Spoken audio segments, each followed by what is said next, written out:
नेत्रात् कृष्णात् परं किमपि तत्त्वमहं न जाने। यो ब्रह्म रुद्रशुकनारद भीष्ममुख्यैः रालक्षितो न सहसा पुरुषस्य तस्य सद्यो वशीकरण चूर्णमनन्तशक्तिं तं राधिकाचरणरेणु मनुस्मरामि।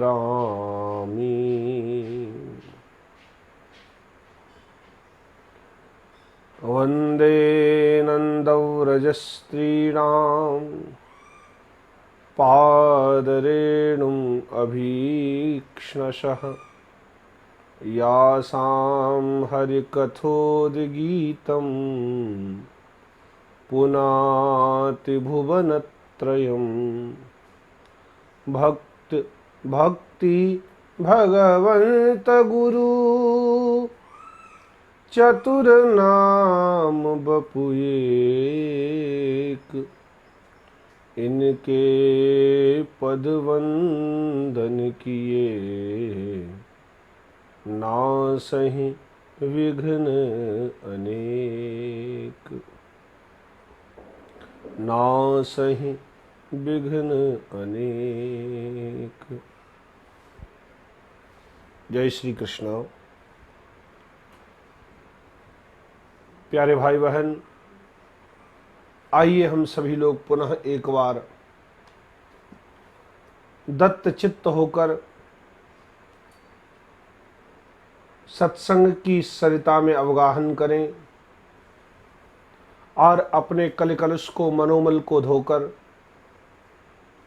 हृदय को पवित्र करने का प्रयत्न करते हुए भगवत चरणारविंद की ओर गति करें।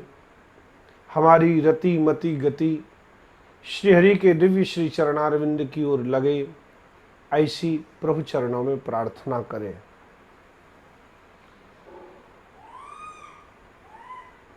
विगत कई दिनों से श्रीमद् भागवतोक्त श्री ध्रुव जी के पवित्र चरित्र की चर्चा हम लोग इस सत्संग सरिता के माध्यम से कर रहे हैं। कल हम चर्चा कर रहे थे भगवान श्री हरि जब ध्रुव जी की तपस्या के साधना रूप ध्रुव जी की तपस्या के कारण प्रसन्न होकर के जब श्री ध्रुव जी के समक्ष पधारे हैं, देवताओं की प्रार्थना की गई और देवताओं को आश्वासन भगवान श्री हरि के द्वारा दिया गया कि निश्चित रूप से तुम चिंता न करो, मैं ध्रुव की तपस्या को उसके फल के रूप में उसे उसकी इच्छा की पूर्ति करने के लिए अवश्य जाऊंगा, ध्रुव को तपस्या से विरत करूंगा। और श्री हरि जब पधारे तब जिस दिव्य योगाभ्यास से पवित्र हुए, हृदय में एकाग्र हुई बुद्धि के द्वारा जिस अंतःकरण में श्री ध्रुव जी भगवान का दर्शन कर रहे थे, वह दर्शन भगवान जब सन्मुख आकर के विराजे हैं, सन्मुख आकर के खड़े हुए हैं, लेकिन श्री ध्रुव जी अपने नेत्रों को खोलते नहीं है, तब भगवान ने अपनी अंतःकरण में प्रकट हुई उस झांकी को अंतर्हित किया और तब व्याकुल होकर के श्री ध्रुव जी ने नेत्र खोले हैं और सन्मुख उसी झांकी का दर्शन पाया है जो झांकी अभी तक श्री ध्रुव जी को अपने हृदय के आकाश में दर्शन दे रही थी, श्री हरि के उस दिव्य रूप को देख करके श्री ध्रुव जी महाराज साक्षात दंडवत, साष्टांग दंडवत पूर्वक प्रणाम किए और इस प्रकार भगवान श्री हरि को निहारने लगे, मानो अपने नेत्रों के द्वारा श्री हरि की उस दिव्य माधुर्यमयी मूर्ति को पी जाए। श्री हरि का मुख से चुंबन करेंगे और इस प्रकार व्याकुलता है हृदय में कि मैं इनको हृदय से लगा लूं भुजाओं में भर करके। हाथ जोड़कर के श्री ध्रुव सन्मुख खड़े हुए हैं।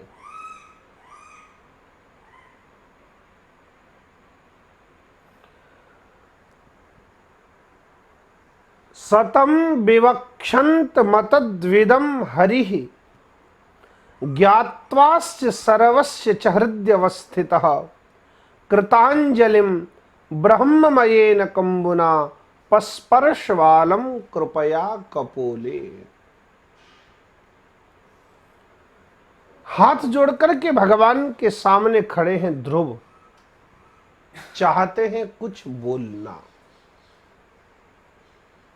कुछ स्तुति करना, कुछ प्रार्थना करना,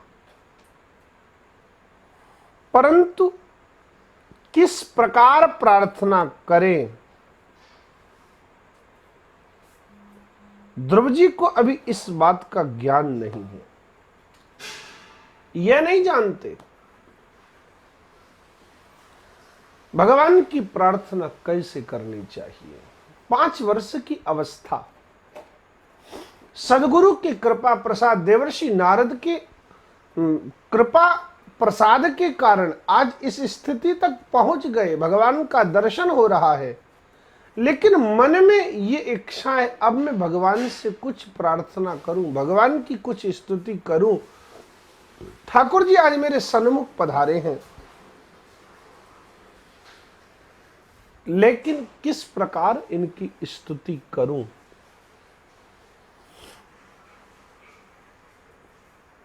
समझ नहीं आ रहा, पर सर्वांतरयामी जो भगवान श्री हरि है वो इस बात को समझ गए हैं। ज्ञात्वास्य सर्वस्य च हृदयवस्थितः,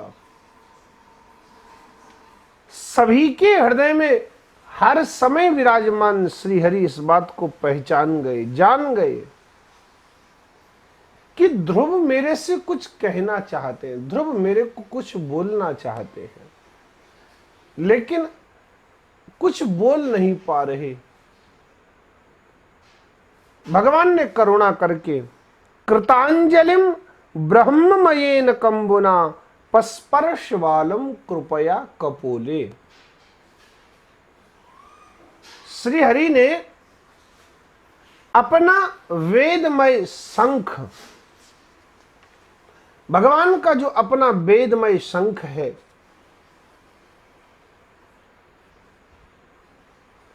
उस शंख को भगवान श्री हरि ने ध्रुव जी के कपोल से स्पर्श करा दिया है। ब्रह्ममयेन अर्थात वेदमयेन, वेदात्मकेन शंखेन कपोले पस्पर्श इति अन्वयः।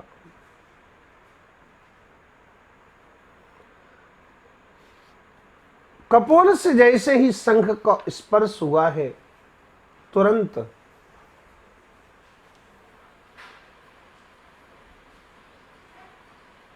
ध्रुव जी की सोई हुई सरस्वती जाग गई है।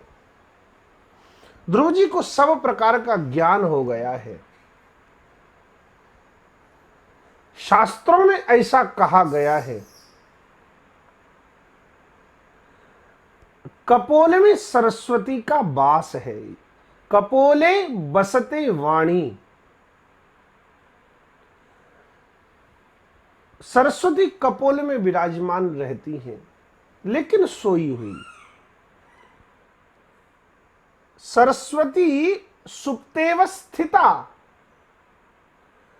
सा भगवता वेदमय संख्येनैव संचाल्योत्थापिता स ध्रुवः। वह जो सोई हुई सरस्वती थी, वह वेदमय अर्थात ब्रह्ममय अर्थात सरस्वती रूप जो भगवान का शंख था, उस शंख के स्पर्श पाते ही जाग गई है। और ध्रुव जी ने सोई हुई सरस्वती के जागते ही भगवान की स्तुति किया है। मेरे भाई बहन ध्यान दीजिएगा, बड़ी गौर करने की, ध्यान करने जैसी बात है।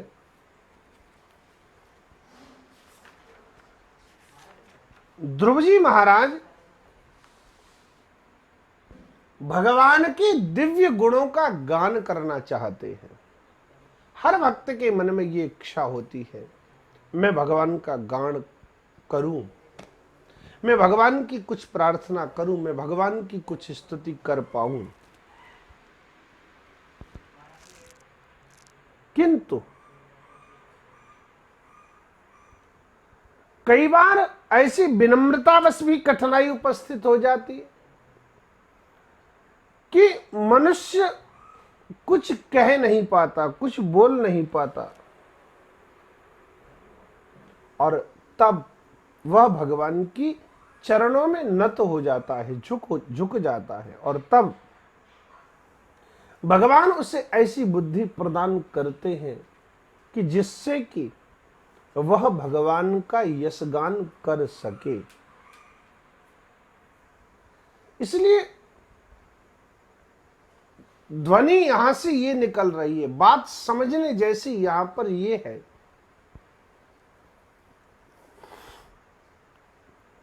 संसार में भगवान के प्रति,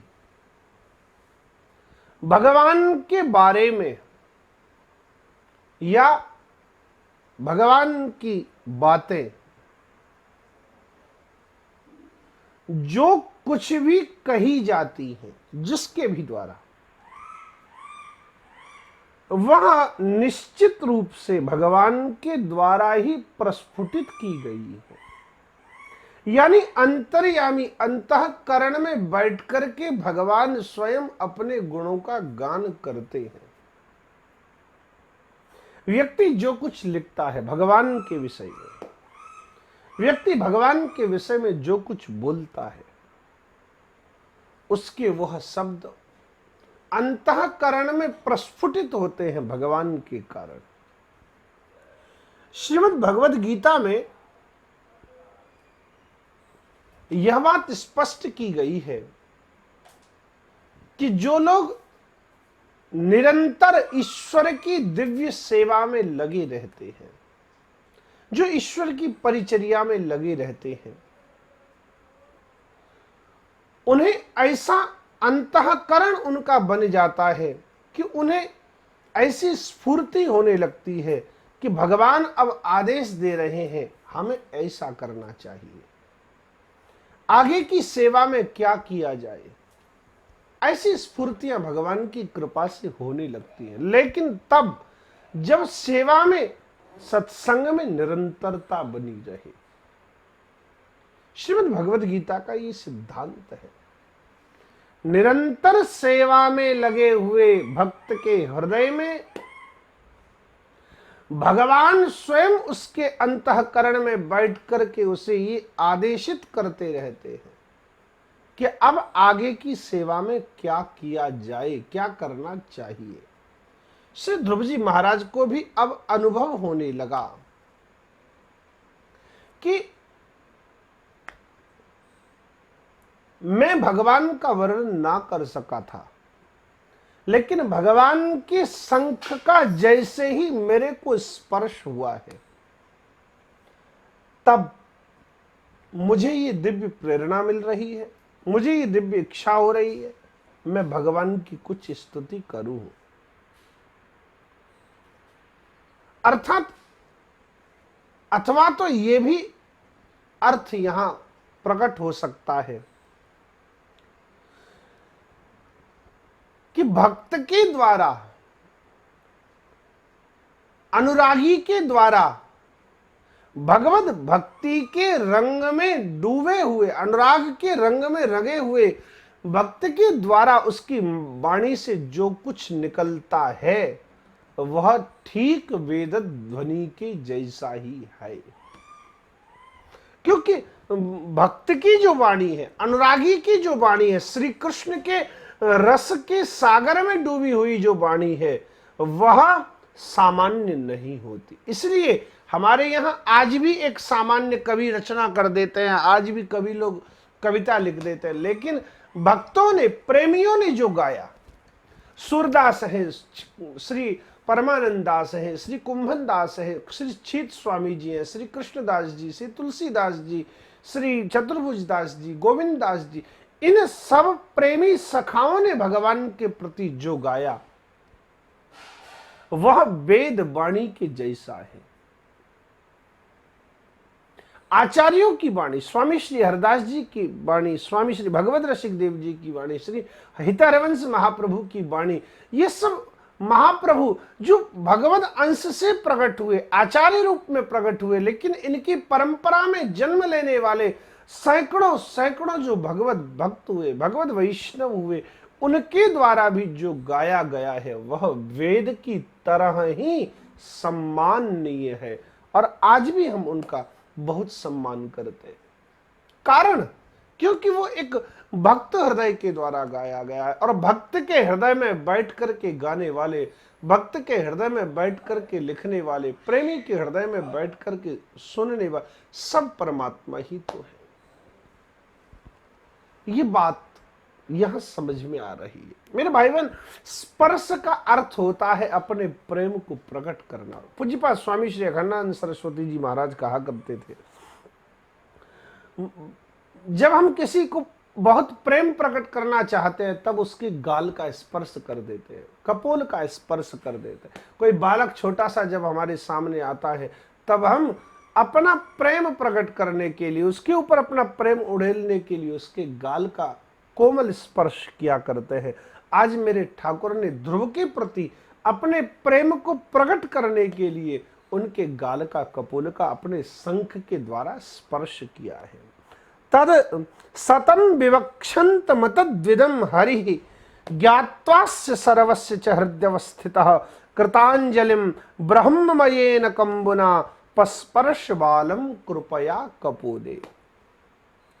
कपोल का स्पर्श किया ध्रुव जी ने। ध्रुव जी भविष्य में एक दिव्य पद को प्राप्त करने वाले थे, इसलिए इस शंख का स्पर्श होते ही उन्हें वह दिव्य वाणी प्राप्त हो गई और जीव और ब्रह्म के स्वरूप का बोध भी निश्चित हो गया है। इसलिए वे अत्यंत भक्ति भाव से धैर्य पूर्वक विश्वविख्यात कीर्तिमान श्रीहरि की स्तुति करने लगे हैं।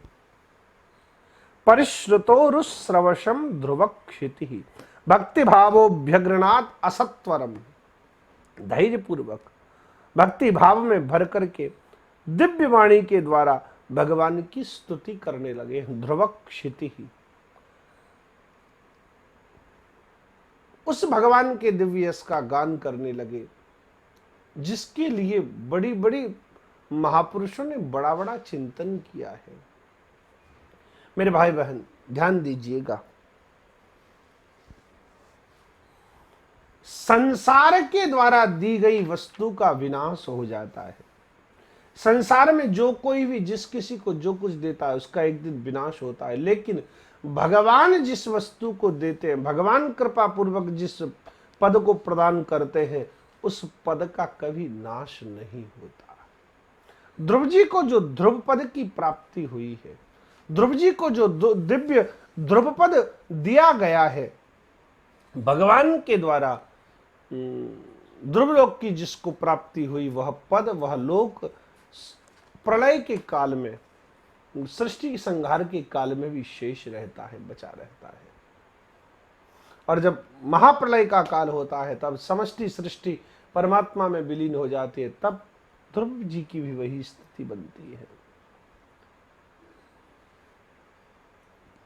स्तुति शब्द भी बड़ा विचारणीय है। स्तुति प्रार्थना यद्यपि एकार्थक प्रतीत होते हैं, लेकिन स्तुति और प्रार्थना के पीछे जो छुपा हुआ भाव है वह यह है, अपनी बात को परमात्मा तक कहना। भक्त और भगवान के बीच का जो संवाद है, भक्त और भगवान के बीच की जो बातें हैं, भक्त और भगवान के बीच का जो दिव्य एक वार्तालाप है, उसी को स्तुति कहा गया है, उसी को स्तुति कहते हैं।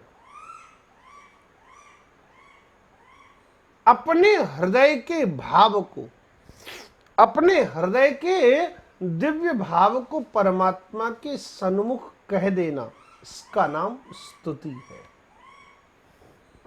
इसी को स्तुति कहा गया है।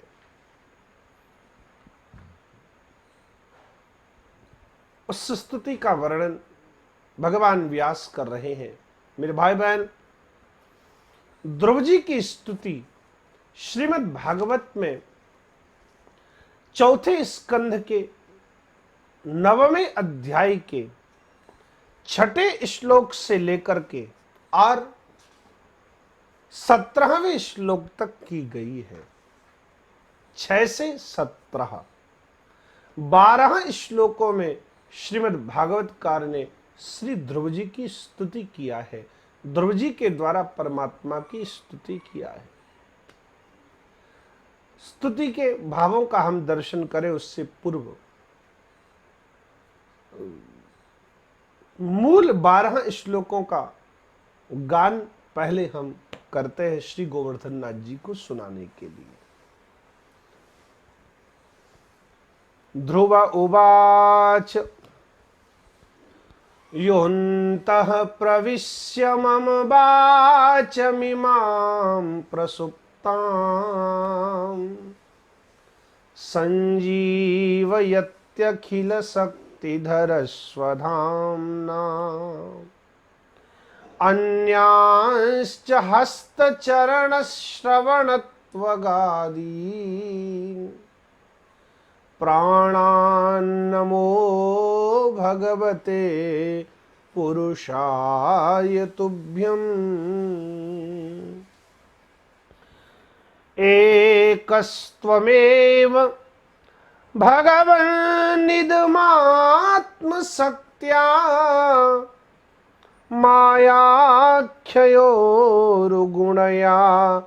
महदाद्यशेषम् सृष्ट्वानुविश्य पुरुषस्तदसद्गुणेषु नानेव दारुषु विभावसुवद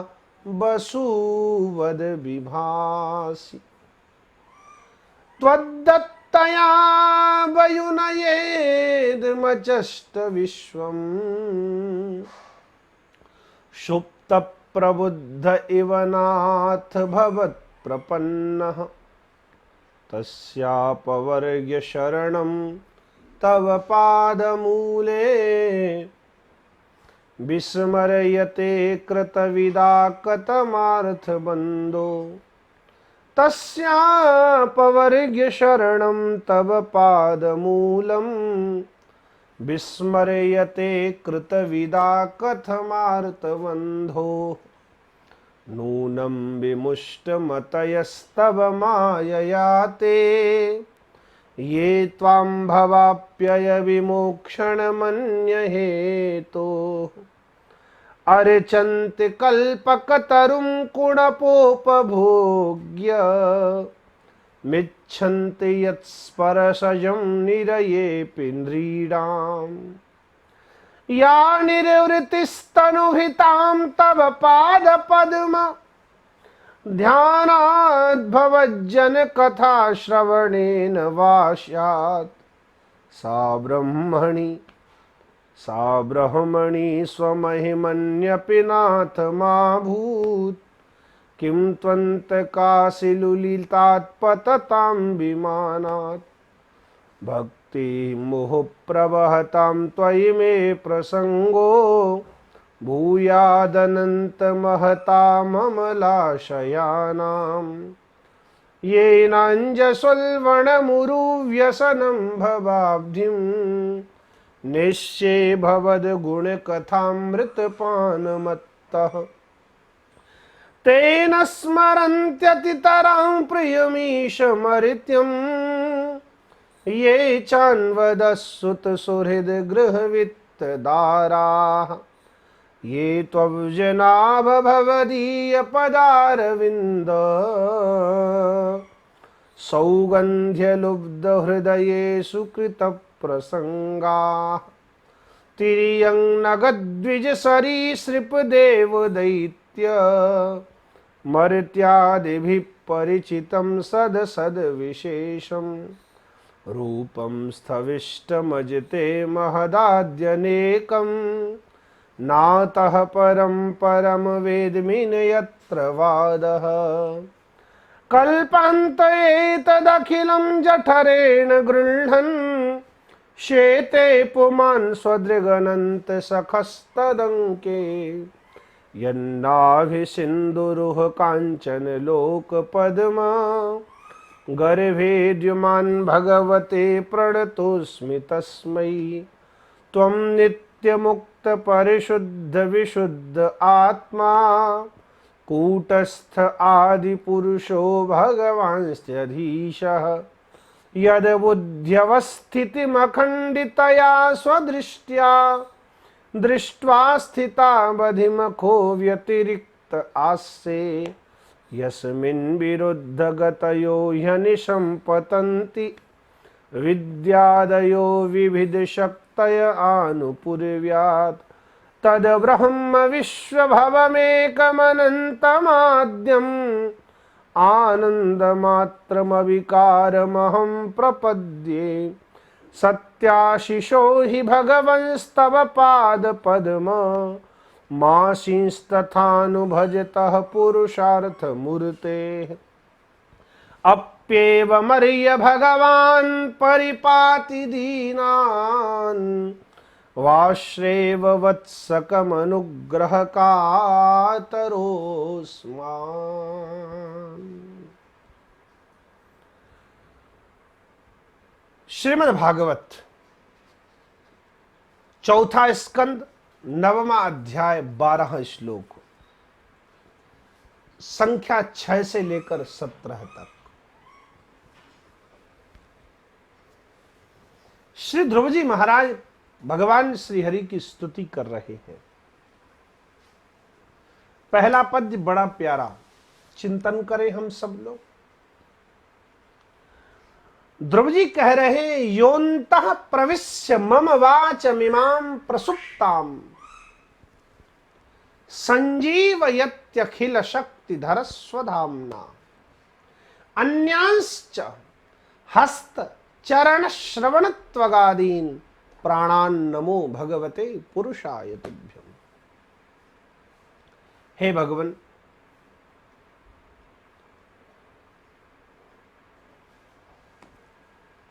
आप ही यह अंतः प्रविश्य मम वाचाम इमाम प्रसुप्ताम संजीवयति, मेरे अंतःकरण में प्रवेश करके मेरी वाणी को बोलने के लिए जागृत करने वाले आप ही हैं। आप सर्वशक्तिमान हैं। ध्रुव कहना चाहते हैं, हे भगवान, आप सर्वशक्तिमान हैं और मेरे अंतःकरण में प्रविष्ट होकर मेरी सोई हुई इंद्रियों को, और केवल इंद्री वाणी ही नहीं, मेरे हाथों को, मेरे चरणों को, मेरी त्वचा को, मेरे प्राण को जागृत करने वाले आप ही हैं। ध्यान देने की यहां समझने जैसी बात, जब तक हमारी वाणी को बोलने की शक्ति श्री हरि ना देंगे तब तक वाणी बोल नहीं सकती। जब तक हाथ को कर्म करने की शक्ति भगवान न देंगे तब तक हाथ कोई क्रिया नहीं कर सकता। जब तक पैरों को चलने की शक्ति भगवान न देंगे तब तक चरण चल नहीं सकते। त्वचा तभी तक स्पर्श कर रही है जब तक भगवान इसको स्पर्श की शक्ति दे रहे हैं। समस्त सोई हुई इंद्रियों को जो चित्त शक्ति के द्वारा जिनका संजीवन हो रहा है, मतलब जिनको जगाया जा रहा है, वह सब आपकी कृपा के कारण, आपके कारण ही हो रहा है। आप ही अंतःकरण में प्रसुप्त होकर, अंतःकरण में प्रवेश करके निद्रा में लीन इन समस्त इंद्रियों को, इन प्राणों को अपने तेज के द्वारा, अपने प्रकाश के द्वारा, अपनी चित्त शक्ति के द्वारा पुनः संजीवित कर देते हो। और जब आपके द्वारा ये संजीवित हो जाती हैं, जब इनको आपके द्वारा शक्ति मिलती है, तब ये इंद्रिय अपने अपने व्यापार में लग जाती है। इंद्रियों का अपना व्यापार है। आंखों का व्यापार है रूप को देखना, कानों का व्यापार है सुंदर मधुर शब्द को सुनना, वाणी का व्यापार है मधुर शब्दों का उच्चारण, त्वचा का व्यापार है कोमल स्पर्श का अनुभव। इन सब अपने अपने व्यापारों में इंद्रियां तब लगती हैं जब उन इंद्रियों को आपकी शक्ति प्राप्त होती है। इसलिए यदि इंद्रियां काम कर रही, आज मैं कुछ बोल पा रहा हूं, तो हे नाथ वह केवल आपकी शक्ति के कारण ही हो रहा है। यदि आप कृपा न करें, आपका दिव्य तेज प्राप्त न हो, आपकी दिव्य शक्ति प्राप्त न हो, तब ये इंद्रियां काम नहीं कर सकती। हे प्रभु, आप सर्वशक्ति संपन्न हैं। आप ही मेरे अंतःकरण में प्रवेश कर अपने तेज से मेरी इस सोई हुई वाणी को सजीव करते हैं। और केवल वाणी ही नहीं, हाथ, चरण, कान, त्वचा, अन्यान्य इंद्रियों को एवं प्राणों को भी चेतनता यदि प्राप्त हो रही है तो वह आपके द्वारा ही हो रही है। इसलिए मैं आप अंतर्यामी भगवान को प्रणाम करता हूं। अभी अभी हम चर्चा कर रहे थे, ध्रुव जी भगवान को कुछ बोलना चाहते थे, ध्रुव भगवान की स्तुति करना चाहते थे, लेकिन कुछ बोल नहीं पा रहे थे, कुछ कह नहीं पा रहे थे। लेकिन जब भगवान ने अपने दिव्य शंख का स्पर्श श्री ध्रुव जी के कपोल से कराया कि ध्रुव की सोई हुई सरस्वती जागृत हो गई। ध्रुव जी को ऐसा प्रतीत हुआ कि अभी थोड़ी देर पहले तक मैं भगवान की स्तुति करने के लिए उद्यत था, लेकिन मैं कुछ बोल नहीं पा रहा था, कुछ कह नहीं पा रहा था। लेकिन जब परमात्मा की शक्ति मुझे कपोल शंख के स्पर्श के रूप में प्राप्त हुई तो मेरी वाणी बोलने लगी है। मेरे भाई बहन ध्यान दीजिएगा, इंद्रियों को सोया हुआ तभी तक कहा जाएगा जब तक इंद्रियां भगवत भक्ति में लगती नहीं है, भगवान की सेवा में जब तक इंद्रियां नहीं लगती, जब तक सहज भगवान के प्रति हमारी इंद्रियों का व्यापार नहीं होने लगता, तब तक इंद्रियों को सोया हुआ ही कहा जाएगा। और जब इंद्रियों का विषयों से वैराग्य होगा और भगवान के प्रति अनुराग हो जाएगा, नेत्र केवल भगवान को देखना चाहेगा, कान केवल भगवान को सुनना चाहेंगे, वाणी केवल भगवान को देखना चाहेगी, हाथ केवल भगवान का स्पर्श करना चाहेंगे, चरण केवल भगवान की ओर बढ़ना चाहेंगे, समझ लेना अब हमारी इंद्रियां जाग गई। यह भी एक लोगों के मन में जिज्ञासा रहती है, महाराज इंद्रियां सोई कैसे रहती हैं? मेरे भाई बहन, जैसे जीवन सोता है ऐसे ही इंद्रियां भी सोई रहती है। रामचरितमानस में हम लोग दर्शन करते हैं, गोस्वामी तुलसीदास कहते हैं, मोहनिशा जग सोवनिहारा, देखहि सपन अनेक प्रकारा। मोहनिशा जग सोवनिहारा, देखहि सपन अनेक प्रकारा।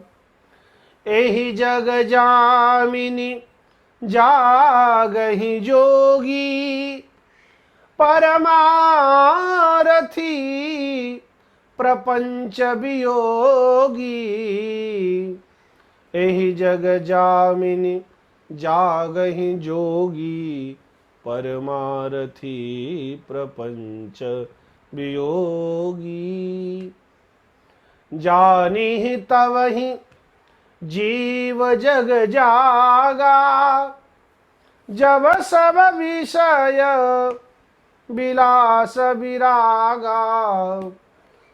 जानिहि तवहि जीव जग जागा, जब सब विषय विलास विरागा। आहा,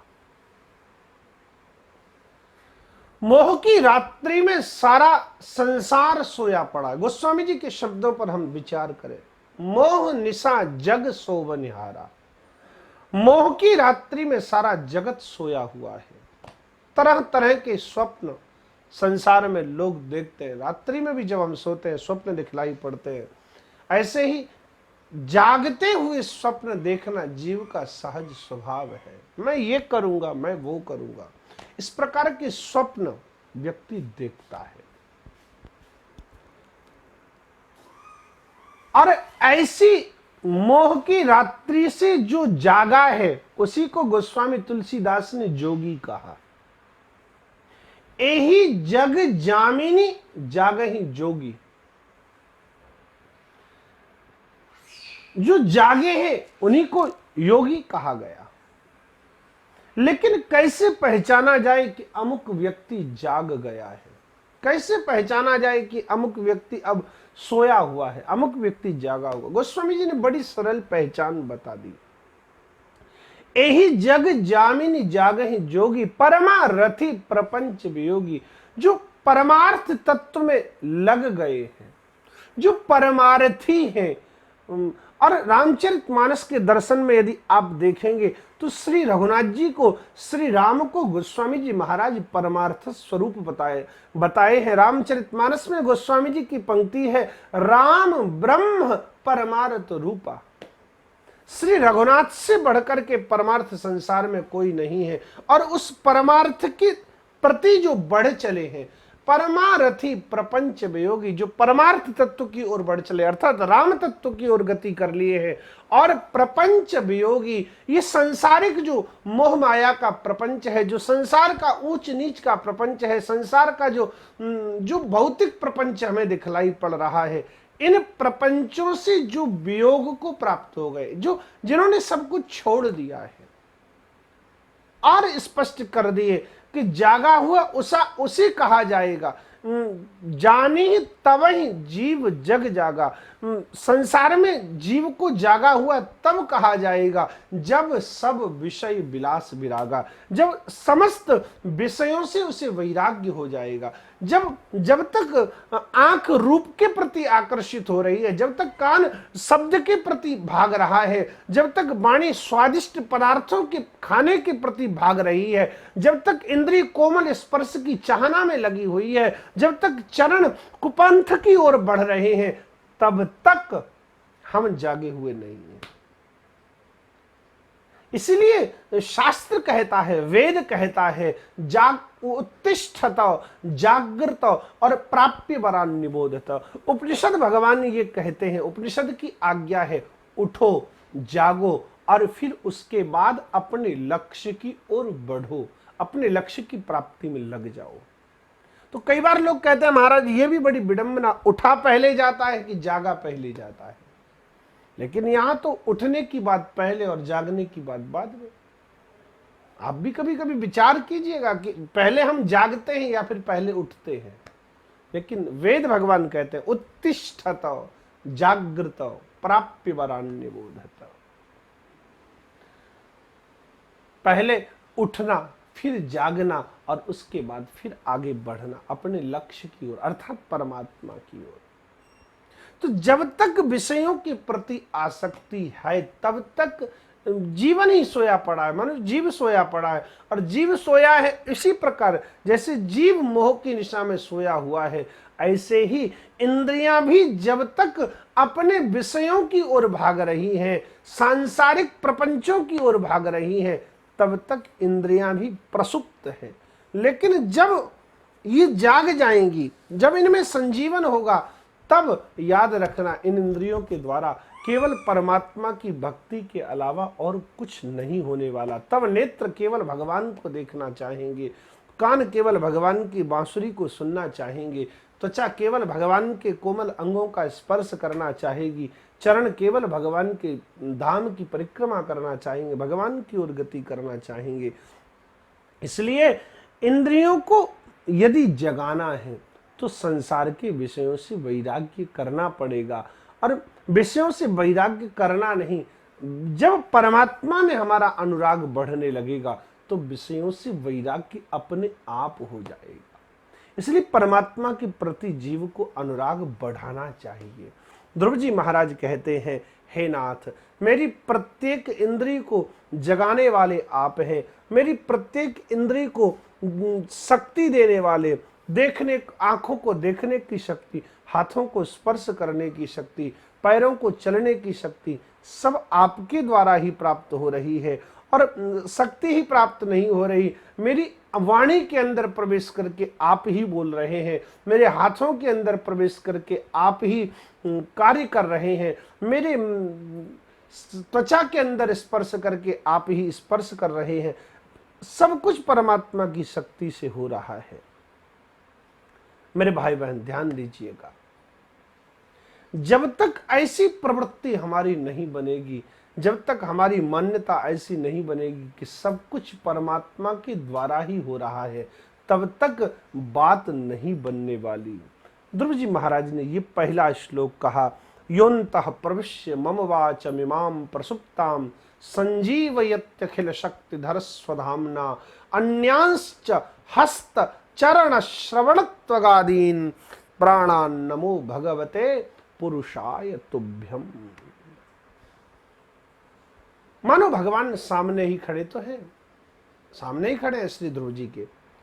ध्रुव जी बोले, हे भगवान, समस्त शक्तियों को, अखिल शक्ति को धारण करने वाले आप ही हैं, आप ही के कारण सब कुछ बन पा रहा है। तब भगवान ने कहा, अरे ध्रुव, कैसी बातें करते हो?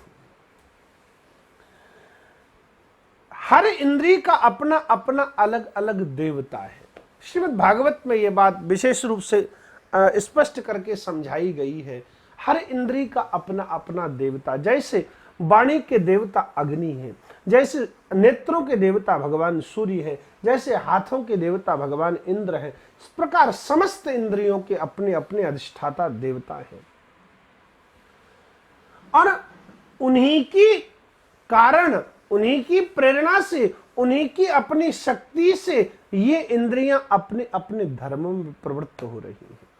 लेकिन ध्रुव, तुम कहते हो कि ये सब आपके कारण हो रहा है, यानी मेरे कारण, भगवान के कारण हो रहा है, तब ये बात कैसे युक्ति संगत लगेगी? मैं कैसे इस बात को स्वीकार कर लूं? ना ना ना भैया, वाणी के देवता तो अग्नि है, नेत्र के देवता भगवान सूर्य हैं, और हाथों के देवता भगवान इंद्र हैं। सब अपने अपने अधिष्ठाता देवताओं की शक्ति के कारण इंद्रियां काम कर रही हैं। लेकिन तुम कह रहे हो केवल मेरे कारण ऐसा सब हो रहा है, तब इस बात को मैं कैसे स्वीकार कर लूं?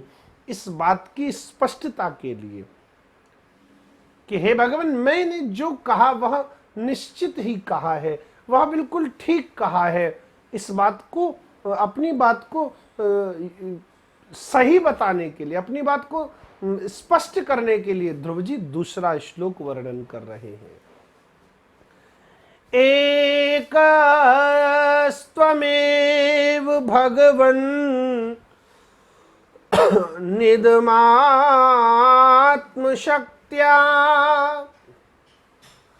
मायाख्ययोर्गुणया महदाद्यशेषम्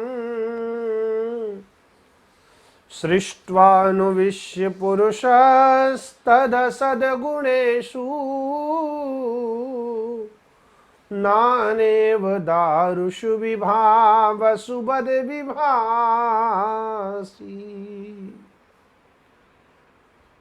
हे भगवान,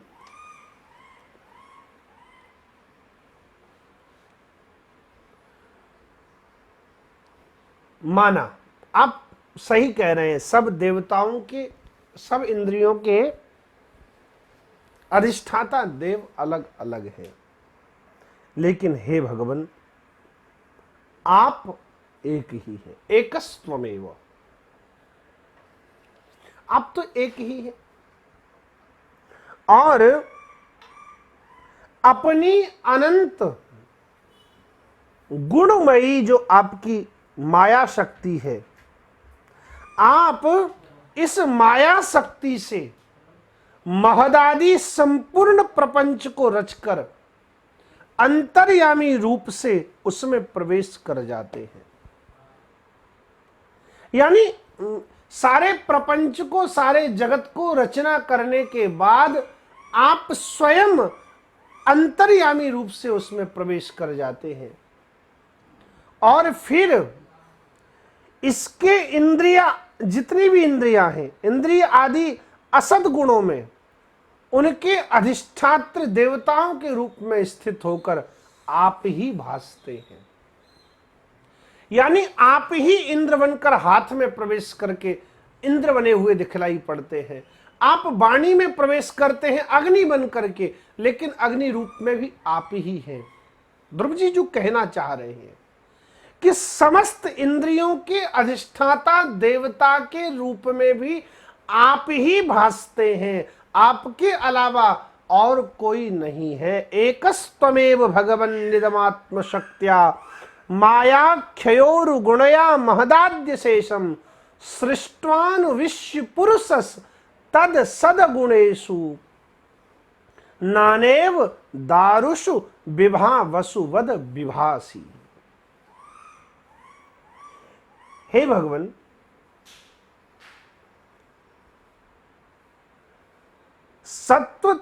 सत्वादी जो त्रिगुण है और त्रिगुणात्मिका जो माया है वह आपकी निज शक्ति है, और वह माया महदादि संपूर्ण प्रपंच को रचकर आप ही उसमें माया के द्वारा जब सारे जगत को रचते हैं और तब आप ही उसमें प्रवेश करके अंतर्यामी रूप से प्रतिष्ठित हो जाते हैं। आपके प्रवेश किए बिना इंद्रियों की कोई शक्ति काम नहीं करती। इंद्रियों के अधिष्ठाता रूप में भी आप ही सबके अंदर अंतर्यामी रूप से विराजमान हैं। अब किस प्रकार आप विराजमान हैं, आप किस प्रकार सबके हृदय में अंतर्यामी रूप से रहते हैं, सब इंद्रियों के अधिष्ठाता रूप में, इंद्रियों के अंतर्यामी के रूप में इंद्रियों के अंदर रहते हैं।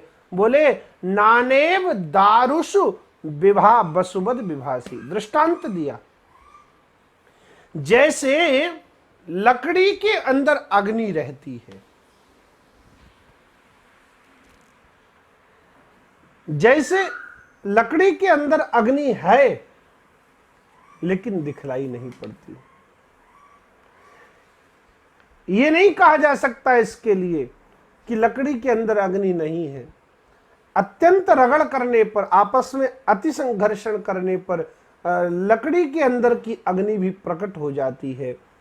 हे भगवान, जैसे तरह तरह की लकड़ियों में प्रकट हुई आग अपनी अपनी उपाधि के अनुसार भिन्न भिन्न रूपों में दिखलाई पड़ती है, ऐसे ही आप भी अपनी अग्नि की तरह सबके अंतःकरण में विराजमान रहते हैं। सबके अंदर प्रवेश करके विविध रूपों में आप ही चमकते हैं। आपके अलावा संसार में दूसरा ऐसा कोई नहीं है जो सबके अंदर विराजमान हो, समान रूप से विराजमान हो, लेकिन आप सबके अंदर प्रवेश करके आप ही उस लकड़ी में छुपी हुई अग्नि की तरह दिखलाई पड़ते हैं, भासित होते हैं। मानो जब ब्रह्म श्री ध्रुव जी के द्वारा भगवान को ये बात कही गई, हे भगवान,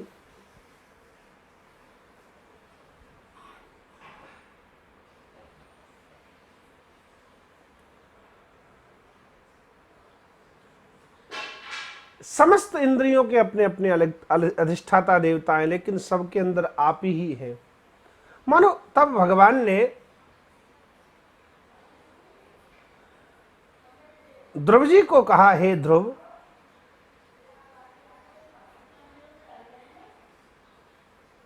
जब इन सामान्य देवताओं की बात तो तुमने कह दी, ध्रुव जी मानो ये कह रहे हैं भगवान श्री हरि को, हे नाथ, चलो इन सामान्य देवताओं की सबकी बात तो छोड़ो, इन समस्त देवताओं में जो श्रेष्ठ हैं, इन समस्त देवताओं की जो अधिष्ठाता देव हैं श्री ब्रह्मा जी, उन ब्रह्मा जी को भी जो सृष्टि बनाने का ज्ञान प्राप्त हुआ, वह सब आपके ही प्रभाव से प्राप्त हुआ है। अब अगर आगे वाले श्लोक में, यानी 8 नंबर के श्लोक में, ध्रुवस्तुति का 3रा श्लोक, अध्याय का 8वां श्लोक, ब्रह्मा जी की बात कह रहे हैं श्री ध्रुव जी महाराज। जब सभी देवों के अधिष्ठाता ब्रह्मा ही ज्ञान और सामर्थ्य, सृष्टि बनाने का ज्ञान और सृष्टि बनाने की सामर्थ्य आपके प्रसाद से, आपकी कृपा से प्राप्त करते हैं, तब अन्य देवता आपके अधीन हो, ये बात यदि हम कह रहे हैं तो निश्चित ही यह बात उचित ही होनी चाहिए। त्वद्दत्तया वयुनयेदमचष्ट विश्वम् सुप्त प्रबुद्ध इव नाथ भवत् प्रपन्नः तस्यापवर्ग्य शरणं तव पादमूलम् विस्मर्यते कृतविदा कतमार्थबन्धो। हे भगवान, जब आपने सृष्टि का आरंभ किया, ब्रह्मा जी को प्रकट किया गया और ब्रह्मा जी ने सृष्टि बनाने के लिए आपकी शरण ग्रहण की।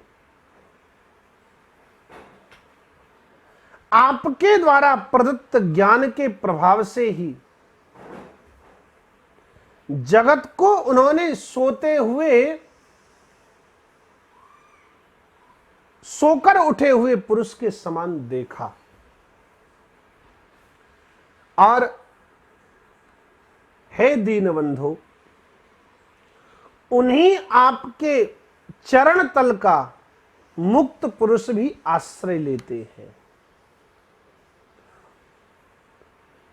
जिन चरणों का स्मरण, जिन चरणों का चिंतन ब्रह्मा करते हैं, मुक्तात्मा लोग करते हैं, कौन संसार में ऐसा कृतज्ञ होगा जो आपके उन चरणों को चिंतन न करना चाहता हो।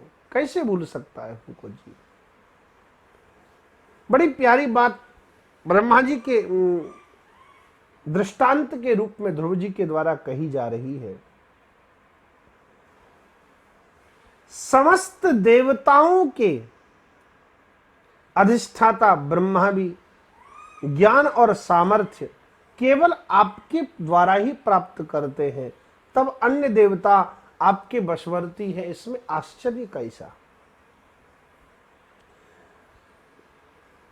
जब इस सृष्टि का निर्माण हुआ,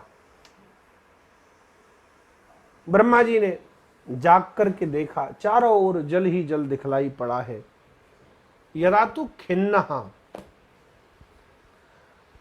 ब्रह्मा जी को आश्चर्य हुआ, खिन्नता हुई, अरे जल ही जल है चारों तरफ, मुझे पैदा करने वाला कौन है, मैं सृष्टि का निर्माण कैसे करूं। जब इस प्रकार का खिन्नता ब्रह्मा जी के मन में आई, तब वो ब्रह्मा भवत प्रपन्नः आपकी शरण में गए हैं और तब भगवंतम सर्वेश्वरम शरणम आगत तदा त्वद्दत्तया वयुनया ज्ञानेन त्वाम त्वयलीनम इदम विश्वम चाचष्ट अपश्यत।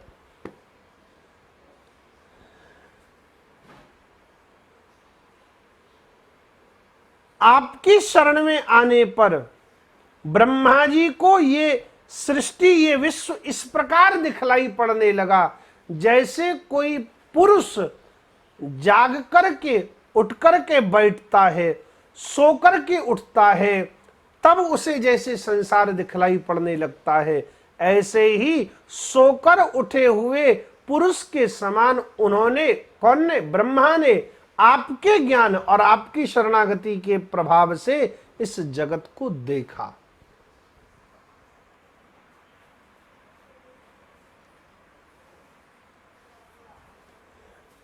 बड़ा सुंदर दृष्टांत दिया है, सुप्त प्रबुद्ध इवेति। कैसे देखा? जैसे सोया हुआ पुरुष जाग करके पहले से स्थित पदार्थों को देखता है और फिर उन्हीं के व्यापार में लग जाता है, वैसे ही ब्रह्मा जी ने इस जगत को देखा। कई बार अपने जीवन में ऐसा होता है, थकान के कारण व्यक्ति किसी कार्य को करते करते सो जाता है और शाम होने पर फिर जब आंख खुलती है तो जाग कर देखता है, अरे ये काम अभी ऐसे ही पड़ा है, उस काम को करना है, तुरंत उस काम में लग जाता है। कई बार हम लोग देखते हैं दुकान पर भी दोपहरी होती है, ग्राहक होता नहीं है, लोग एक नींद ले लेते हैं, सो जाते हैं, लेकिन जब जागते हैं तब फिर से अपने उसी व्यापार में लग जाते हैं। ठीक इसी प्रकार पूर्व से स्थित सृष्टि को ब्रह्मा जी ने देखा और फिर उसी व्यापार में ब्रह्मा जी लग गए। आपकी कृपा से, आपके दिए हुए ज्ञान के प्रभाव से, आपके द्वारा दी हुई सामर्थ्य के प्रभाव से। तस्य तब आपवर्ग्यानां मुक्तानां अपि शरणम आश्रय। आपके जो चरण कमल हैं वह मुक्त पुरुषों का भी आश्रय है। आपके जो चरण कमल हैं,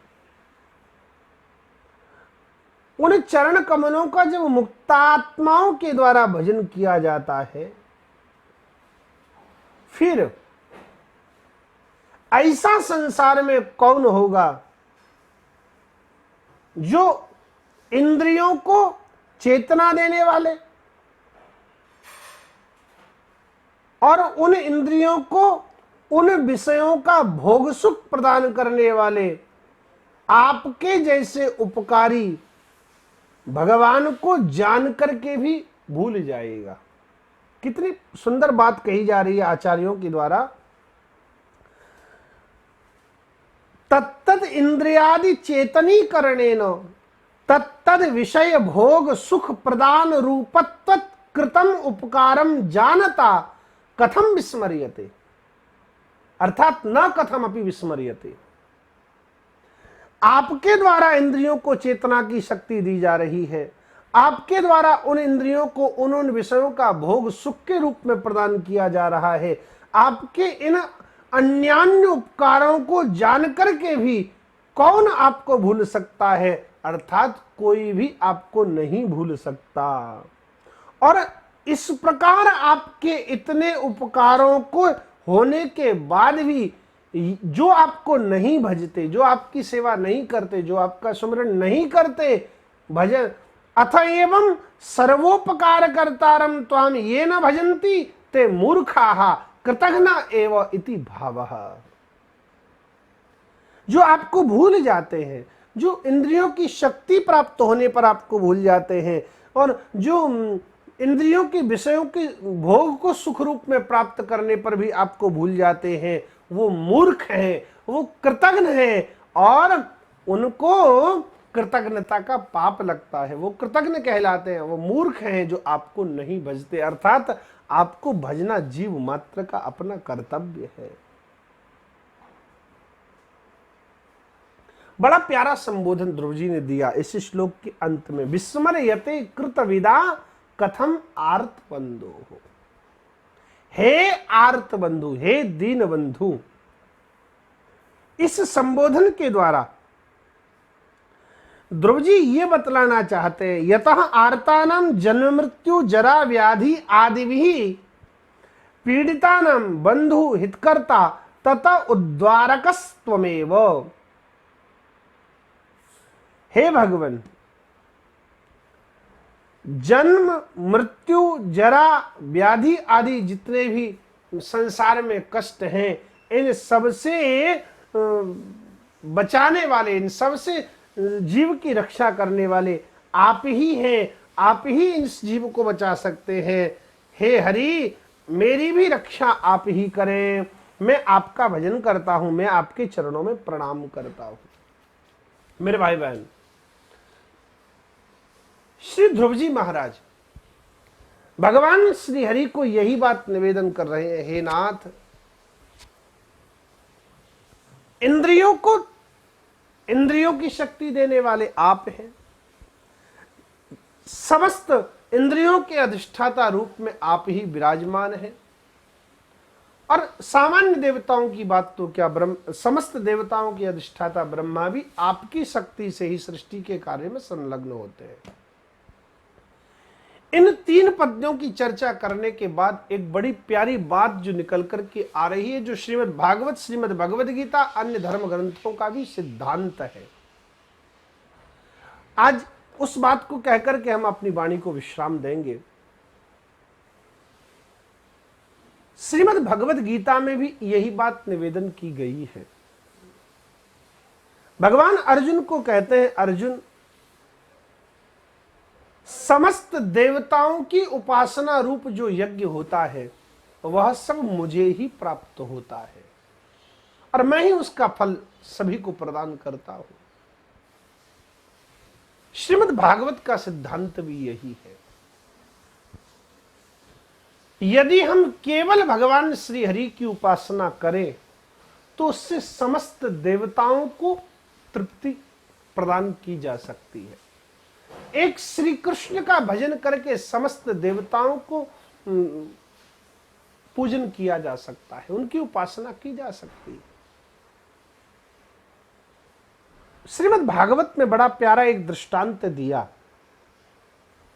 जैसे किसी व्यक्ति को वृक्ष को जल देने की इच्छा हो, ध्यान दीजिएगा, बड़ा सरल दृष्टांत, समझ में भी आ जाएगा।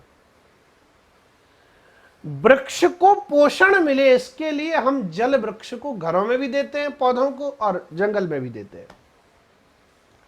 लेकिन अब कोई बड़ा सा एक पाइप लेकर के खड़ा हो जाए और पत्तों पर जल डाले, डालियों पर जल डाले, पूरे वृक्ष को गीला करे तब वृक्ष को जल दे, ऐसा करना उचित है या फिर वृक्ष के मूल में, वृक्ष की जड़ में जल देना उचित है? समझदार व्यक्ति यही कहेगा, भैया वृक्ष की जड़ में जल डाल दो। जड़ में जल देने से, उस जल से, जो जड़ में जल दिया गया है, उस जल के द्वारा वृक्ष का तना, वृक्ष का मूल, वृक्ष का डालियां, वृक्ष के पत्ते, वृक्ष के पुष्प सब पोषित हो जाएंगे। यथा तरोर मूल निषेचनेन, श्रीमद् भागवत का सिद्धांत दृष्टांत के साथ समझें। जैसे वृक्ष के मूल को सींचने से उसकी भुजाएं, उसकी शाखाएं, उसके पत्ते समस्त पोषण को प्राप्त हो जाते हैं, सबको पोषण मिल जाता है, क्योंकि मूल में दिया हुआ, जड़ में दिया हुआ जल वृक्ष के माध्यम से उसके तने को, उसकी डालियों को, उसके शाखाओं को, उसकी टहनियों को, उसकी पत्तों को, उसके फूलों को, सबको प्राप्त हो जाता है। ठीक इसी प्रकार यदि हम केवल और केवल श्री कृष्ण की उपासना करेंगे, केवल और केवल भगवान श्रीमन नारायण की उपासना करेंगे, केवल भगवान श्री हरि की उपासना करेंगे, तो निश्चित ही उससे समस्त देवताओं की उपासना स्वीकार कर ली जाएगी। ये एक दृढ़ अन्याश्रय को हटाने का सिद्धांत, एक परमात्मा की उपासना करने का सिद्धांत श्रीमद् भागवत, श्रीमद् भगवद गीता, श्रीमद् रामायण सब में वर्णन किया गया है। और एक सरल दृष्टांत भक्ति मार्ग में जो बहुत प्रचलित है, बोले आकाश से हजारों धाराएं गिरती हैं वर्षा के काल में। कहते हैं बारिश की धाराओं को गिरा नहीं जा सकता। अब सावन का महीना लग जाएगा 6 तारीख से, और तब सावन में नित्य प्रति ही बारिश होती है। अभी भी कई हमारे देश में तो अनेक राज्यों में बारिश का क्रम चल रहा है, मानसून आ चुका है। बारिश की धाराओं को कभी हम खड़े होकर बालकनी में छत पर देखें, हजारों, लाखों, अनगिनत, अनंत धाराएं आकाश से गिरती हैं, लेकिन समस्त धाराएं अंत में जाकर के नालियों के माध्यम से, नहरों के माध्यम से, नदियों के माध्यम से प्राप्त समुद्र को ही हो जाती है। समस्त धारा एक समुद्र में जाकर के विलीन हो जाती है। और ध्यान दीजिएगा, बादलों ने जो जल उठाया था बाष्पीकरण के द्वारा, वह समुद्र से, सागर से ही उठाया था और अंत में अनंत अनंत धाराओं के रूप में गिरा और फिर जाकर के समुद्र में मिल गया। भक्ति मार्ग का एक बड़ा दृढ़ सिद्धांत, आकाशात पतितम तोयम यथा गच्छति सागरम सर्वदेव नमस्कारम केशवम प्रतिगच्छति। जैसे आकाश से गिरी हुई अनंत अनंत धाराएं अंत में समुद्र में विलीन हो जाती हैं, इसी प्रकार कितने भी अलग अलग देवताओं की हम उपासना करें, कितने भी अलग अलग देवताओं को हम प्रणाम करें, समस्त देवताओं को किया हुआ नमस्कार, समस्त देवताओं को किया हुआ प्रणाम, समस्त देवताओं की हुई उपासना अंत में श्री कृष्ण जो सागर रूप है उन्हीं को प्राप्त हो जाती है। मेरे भाई बहन, इसलिए हम ये निवेदन करना चाह रहे हैं, श्रीमद् भागवत का ये बड़ा दिव्य सिद्धांत है कि केवल और केवल भगवान श्री हरि की उपासना करने से समस्त देवताओं की उपासना स्वीकार कर ली जाती है, समस्त देवताओं को प्रणाम स्वीकार कर लिया जाता है। हम केवल एक श्री हरि के बनकर के रहें, हमारे जीवन में ये अन्याश्रय का दोष निवृत्त हो और हम भगवान श्री हरि के चरण कमलों के अनुरागी बने, ऐसे प्रभु हमारे ऊपर कृपा करें। हम भगवान से नित्य प्रति यही प्रार्थना करते रहें। ध्रुव जी की स्तुति के 3 श्लोकों की व्याख्या यथामति यथा समय हमने करने का प्रयत्न किया है। एक विशेष समाचार, एक विशेष सूचना आप सभी लोगों को ये कि प्रतिवर्ष व्यास पूर्णिमा, गुरु पूर्णिमा के दिन हम सभी लोग दिल्ली में बैठकर अथवा एक दिन या एक दिन बाद, एक दिन पहले या फिर एक दिन बाद मुजफ्फरनगर आदि में श्री गुरु पूजन का कार्यक्रम प्रतिवर्ष रखते हैं। पर अब की बार इस कोरोना की महामारी के देखते हुए गुरु पूजन का कोई भी कार्यक्रम दिल्ली या मुजफ्फरनगर अथवा मथुरा में नहीं रखा गया है। आप सभी लोग अपने घरों में विराजमान सदगुरुदेव का पूजन गुरु पूर्णिमा के दिन करें, भगवान व्यास का पूजन करें, सदगुरुदेव का पूजन करें और सबसे पहले जगत की गुरु वसुदेव सुतम देवम कंस चाणूर मर्दनम देवकी परमानंदम कृष्णम वंदे जगत गुरुम। पहले भगवान श्री कृष्ण का पूजन करें, घर घर में लाल जी विराजमान है, हम सभी के घरों में श्री गोपाल जी महाराज विराजमान है। पहले श्री कृष्ण का पूजन करें, फिर भगवान व्यास का पूजन करें। व्यास जी का चित्र न हो तो श्रीमद् भागवत के रूप में अगर ग्रंथ घर में विराजमान है तो श्रीमद् भागवत का पूजन कर लें और उसके बाद अपने सदगुरु का जो चित्रपट अपने घर में हमने विराजमान कर रखा है उन सदगुरुदेव का पूजन कर लें। आपकी ओर से हम यहाँ स्वयं सदगुरुदेव का पूज्यपाद महाराज श्री का पूजन हम यहाँ करेंगे। आप सभी से प्रार्थना है अब की बार कोई परेशान न हो, कहीं आने जाने का कष्ट न करें, अपने घरों में ही पूजन करें, ये आप सभी से प्रार्थना। सदगुरु पूजन की इस पवित्र परंपरा को हम निभाएं। सदगुरु के प्रति, महर्षि व्यास के प्रति जो हमारी कृतज्ञता है उसे प्रणाम करके निवेदन करें। आप सभी से यही प्रार्थना। हम लोग इसी सत्संग की चर्चा के माध्यम से सदगुरु पूजन का क्रम भी करें और इसी के माध्यम से हम हरि नाम का जप करते हुए सदगुरु के चरणों में पुष्पांजलि भी अर्पण करें। इन्हीं भावनाओं के साथ आज के वक्तव्य को यहीं विराम और कल फिर मिलेंगे कुछ नए विचारों के साथ, ध्रुव जी के स्तुति के आगे के पद्यों की चर्चा के साथ फिर मिलेंगे इसी समय इसी जगह। तब तक के लिए आप सभी को जय श्री कृष्ण, जय श्री राधे।